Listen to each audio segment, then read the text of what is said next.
Aqui, ó, eu queria ler no capítulo de Gálatas 5, versos 18 em diante. 17. Porque a carne cobiça contra o espírito contra a carne, e esses opõem-se um ao outro, para que não façais o que quereis. Mas se vós sois guiados pelo espírito, não está debaixo da lei. Porque, o que ele quer dizer com essa parte aqui, ó? Mas se sois guiados, mas se sois guiados pelo espírito, não está debaixo da lei. Qual é essa lei? Se você está fazendo a vontade do Espírito Santo, você não precisa estar sobre a lei. O que é a lei? Alguém que comete algum crime, vamos pôr como exemplo quem rouba. Quem rouba precisa estar debaixo da lei, não é? Ele precisa pagar aquilo, ele precisa ser corrigido por aquilo. Então, a gente pega mais essa explicação para conseguir entender mais. Então, a gente não precisa estar debaixo da lei. Porque quando você é guiado pelo Espírito Santo, você não está debaixo da lei, mas sim debaixo da graça. A graça é quem? É Jesus. Quando você obedece à vontade de Deus, a vontade do que Deus quer na nossa vida, a gente está debaixo da graça. Só está debaixo da lei quem desobedece à lei, quem a descumpre, quem faz as coisas erradas. Aí eu mostro aqui quais são as obras da carne, que Gálatas diz. Mas sois guiados pelo Espírito, não está debaixo da lei.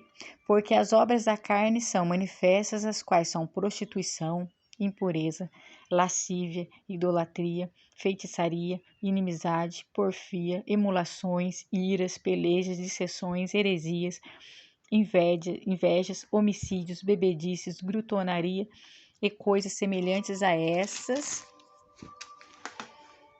acerca das quais vos declaro, como já antes vos disse, que os que cometem tais coisas não herdarão o reino de Deus. Eu vou voltar aqui um pouquinho para a gente conseguir entender junto. Ó, porque as obras da carne são. O que a gente tem que pegar isso como referência? Eu vou achar aqui primeiro, rapidinho. Achei aqui, ó, tá em Pedro, que diz, 2 Pedro, capítulo 5 também, ó.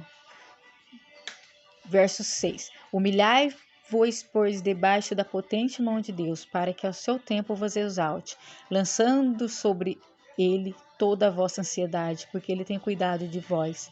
Sede sóbrios, vigiais, porque o diabo, vosso adversário, anda ao derredor, bramando como leão, buscando a quem possa tragar. Então, Satanás, ele está à volta da gente, ele está ao derredor da gente, bramando como leão, só esperando a gente ter uma queda dessas aqui. Só a gente esperando a gente cometer uma dessas obras, para que ele obtenha essa força sobre a vida da gente, para nos afastar de Cristo, para nos afastar da vontade do Espírito, que são os frutos do Espírito. Então, ele sabe qual que é uma das nossas fraquezas. Aqui, as obras da carne são prostituição, e a gente tem que ler esses versículos e ver qual é a sua fraqueza e qual é a minha fraqueza. Aqui eu achei a minha fraqueza é ira, a minha fraqueza era bebedices, aqui também era pelejas, dissensões, heresias. Então tem várias fraquezas aqui, que todo mundo tem, muitas fraquezas, e Satanás conhece cada uma delas, e ele trabalha em cima disso para nos afastar de Deus. Idolatria, feitiçaria, prostituição, também era uma fraqueza minha. Impureza, lascívia. Aí, quando a gente comete uma dessas coisas, a gente dá o fruto da carne, a gente aceita fazer a vontade da carne, o que acontece? Onde a gente lê no 2 Pedro 5, ele está ao derredor, aonde ele faz a morada. Por que ele faz a morada? A gente abriu um espaço para a vontade da carne. E aqui a gente lemos que quem abre a vontade da carne, quem sabe o que é certo e prefere viver na carne em vez de em espírito, lutar para fazer a vontade do Espírito Santo, a vontade do Espírito da gente que é estar perto de Deus. Então, quem prefere fazer a vontade da carne, o que acontece? É uma escolha. Os que cometem tais coisas não herdarão o reino de Deus. Por isso que Deus pede para a gente se santificar todo dia. Se santifique, peça perdão, ore, jejue, para a gente se fortalecer cada vez mais. Onde Efésios 6, capítulo 10, também diz que as armaduras da gente estão ali. Deus nos dá a armadura dele, que é fortalecer nele, né? Que a gente tem que pôr as armaduras do Senhor para que a gente possa resistir os dias maus, porque a gente não tem que lutar contra a carne nem contra o espírito, mas sim contra a carne nem contra o sangue, mas sim contra potestades. Aqui, ó, a armadura tá pertinho.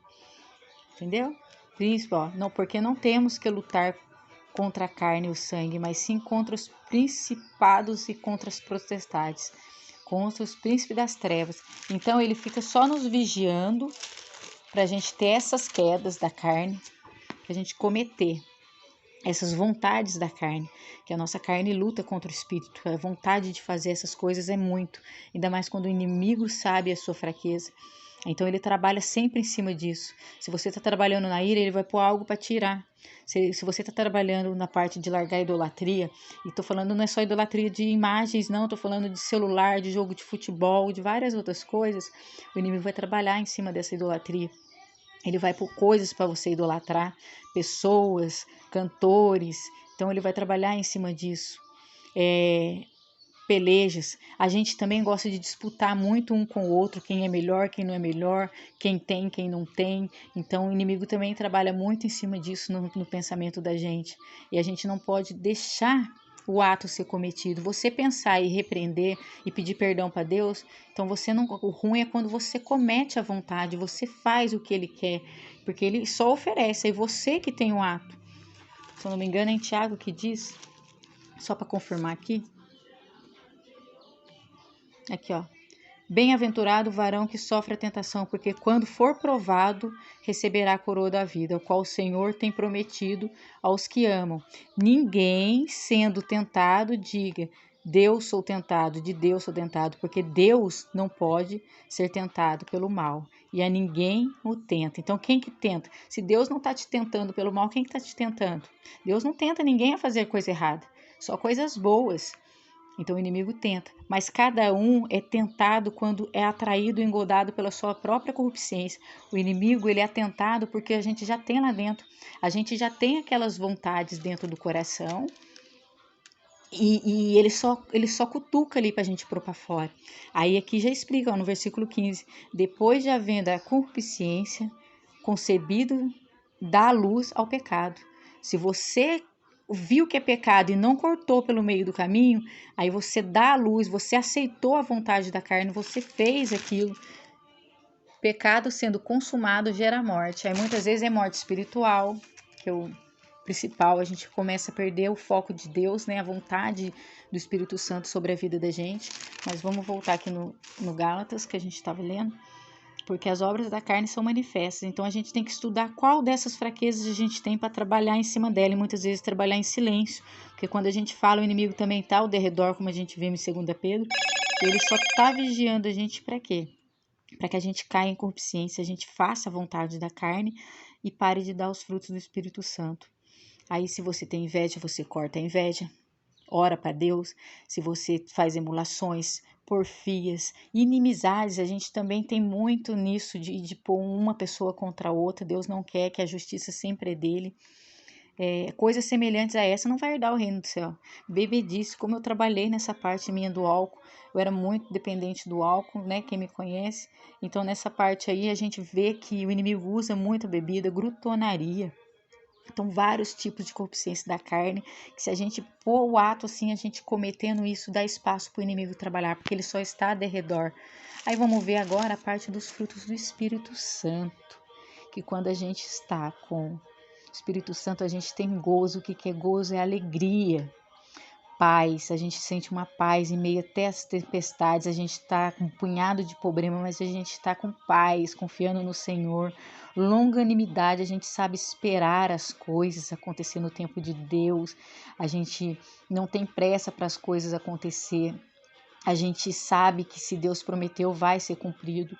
Benignidade, a gente tem bondade, a gente consegue fazer coisas boas para as pessoas. A gente só pensa no bem, a bondade é o que Deus quer dentro do coração de cada filho dele. A fé, eu já até grifei ali, que Deus quer que a gente tenha muita fé nele, que a gente acredite que o filho dele veio, morreu e ressuscitou para nos dar salvação. Então a gente tem que ter essa fé que tudo ele faz, que a gente pode correr muitas vezes com as nossas pernas. Deus capacita a gente quando a gente se esforça, só que muitas vezes tem que sim aguardar nele. Ele vai tocar no coração de cada um, então isso é fé. Tem que ter mansidão, aonde aqui a gente lembra que a ira é os frutos da carne. Aí o que é mansidão? Fruto do Espírito. A gente tem que trabalhar na mansidão, na temperança. Contra essas coisas não há lei, porque você está debaixo da graça. Quando você faz esses frutos do Espírito acontecer na sua vida, você permite o Espírito Santo trabalhar para essas coisas estão debaixo da graça de Jesus. Contra essas coisas não há lei.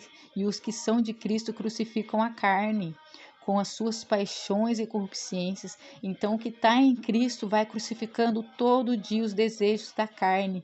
Peleja, ira, prostituição, idolatria, feitiçaria. Todas essas coisas a gente vai crucificar com Cristo. A gente crucifica a carne, crucifica a vontade de pecar, de fazer coisas erradas. Aí muitas vezes a gente está ali lutando contra a carne e muitas vezes não consegue sozinho. Por isso que Deus pede para a gente sempre se fortalecer em oração. E todos que estão em Cristo crucificam as vontades e as paixões.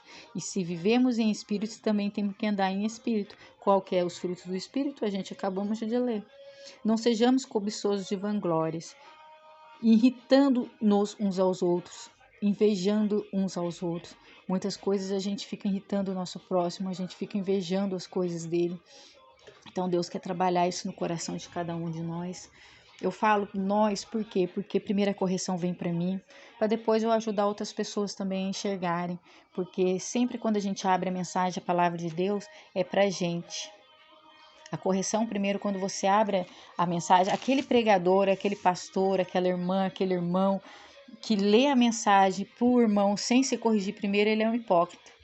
Ele não se corrige, então ele está vivendo de hipocrisia, ele está pregando o que ele não vive. Deus não quer isso. Deus quer que a gente primeiro se conserte, se restaure, a gente se molde, para depois a gente ajudar outras pessoas. Então, primeiramente, quando eu leio, vem o conserto para mim. Deus sempre fala comigo aonde eu tenho que mudar, aonde eu tô quebrando a cara de novo. Então, muitas vezes a gente tem que pegar e olhar a Bíblia, ler ela, reler, o conserto é pra gente. E lógico que a gente pode passar a ajuda para os nossos irmãos também em correção. A gente pode exortá-los, ensiná-los, mas com o amor de Cristo, porque é isso que Deus quer. Ele veio para nos curar, nos salvar e não para nos condenar. Então, o evangelho que é pregado de outra forma, a forma de condenação não vem do Senhor. Deus vem com amor, vem com esperança e que a gente tem que ter no coração e a fé, que dias melhores sempre virão e tudo é no propósito dele. Onde Provérbios 3, deixa eu só mostrar rapidinho. Provérbios 3 diz: Filho meu, não te esqueça da minha lei e o teu coração guarde os meus mandamentos. Qual é os mandamentos de Deus? A gente pode ler lá no Êxodo capítulo 20, Deuteronômio também, a gente pode ler os mandamentos de Deus, mas eu acho que todos já conhecem, porque eles aumentarão os teus dias e te acrescentarão anos de vida e paz.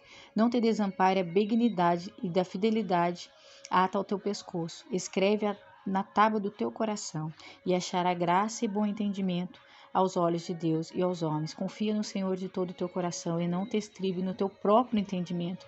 Muitas vezes a gente quer entender a palavra como a gente quer. A gente quer modificar a palavra do Senhor para o nosso bem. E Deus não quer isso. Ele quer fazer a vontade dele. Sempre foi a vontade dele, não a nossa. Então não adianta eu modificar a palavra do Senhor para satisfazer a vontade da minha carne, como a gente lê em Gálatas. Muitas coisas de Deus a gente tem que sempre, muitas não, todas a gente tem que pôr na mão dele, pedir orientação para ele, sempre orar antes de abrir a palavra do Senhor, para ele falar com a gente, não usar isso como, essa aqui é só um livro, não, isso aqui é a boca de Deus falando com cada um de nós, e primeiro vem a correção para a gente. Aí aqui no versículo 6 diz, reconhece-o em todo o seu caminho, e ele endireitará as tuas veredas. Aí ele ensina a gente que ele vai endireitar nossas veredas quando a gente reconhecer ele em todo o caminho, tanto no bem, tanto no mal. Então muitas coisas que acontecem de mal não é porque Deus está fazendo a maldade para a gente, não. É permitido pela distância que às vezes a gente está de Deus ou para propósito grande. Deus nunca vai nos desejar mal, como a gente lê em Tiago. A corrupção, a maldade, as coisas já estão dentro do coração da gente, é posta para fora, então é cumprido o pecado. Então a gente tem que sempre se orientar primeiro na palavra de Deus. E eu termino por aqui, irmãos, com uma gratidão enorme por Deus, por deixar essas mensagens, por deixar essas coisas para a gente aprender a cada dia mais a melhorar. E como eu disse, ela ensina eu primeiro para depois eu poder ajudar outras pessoas, porque se não me corrigir, como que eu posso ajudar outros se eu não, eu vou estar sendo hipócrita? Então a gente tem que aprender primeiro a nos moldar, né? E o primeiro lugar é amar a Deus acima de tudo e nosso irmão como a nós mesmos. Amém?